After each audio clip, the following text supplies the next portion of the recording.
గత నెల 15న team India captain Rohit Sharma, Ritika దంపతులకు కొడుకు పుట్టాడు. తాజాగా కొడుకు పేరును రితిక రివీల్ చేసింది. సోషల్ మీడియాలో ఆనందాన్ని పంచుకుంది.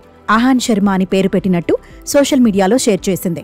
డిసెంబర్ నెల వచ్చేసిందంటూ క్రిస్మస్ శాంటా గెటప్ లో ఉన్న ఫ్యామిలీ బొమ్మల ఫోటోను పంచుకుంది. ఒక బొమ్మపై రోహిత్ పేరు తెలిసేలా రో అని ఉంది. మరో బొమ్మపై రితిక పేరు ప్రతిబింబించేలా రిట్స్ అని రాసి ఉంది.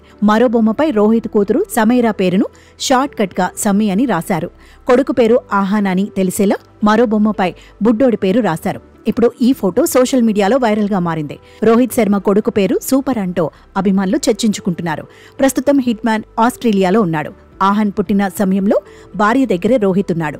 టీమిండియాతో పాటు ఆస్ట్రేలియాకు వెళ్లలేదు. తొలి మ్యాచ్లో బరిలో దిగలేదు. పెద్ద టెస్ట్లో ఆడలేదు. అయితే రెండో టెస్టుకు మాత్రం హిట్ మ్యాన్ అందుబాటులోకి వచ్చేశాడు. ఆడిలైడ్ ఓవల్లో భారత జట్టును నడిపించబోతున్నాడు.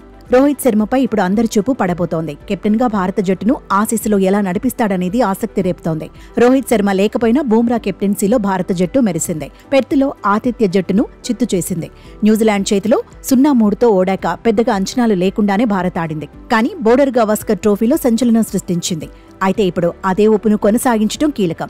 ఆసీస్పై ఆధిపత్యం చెలాయిస్తే ఓకే, లేదంటే రోహిత్ శర్మపై విమర్శలు పెరుగుతాయి. అందుకే ఓ రకంగా హిట్ మ్యాన్ పై ఒత్తిడి ఉందని ఎక్స్పర్ట్స్ చెబుతున్నారు.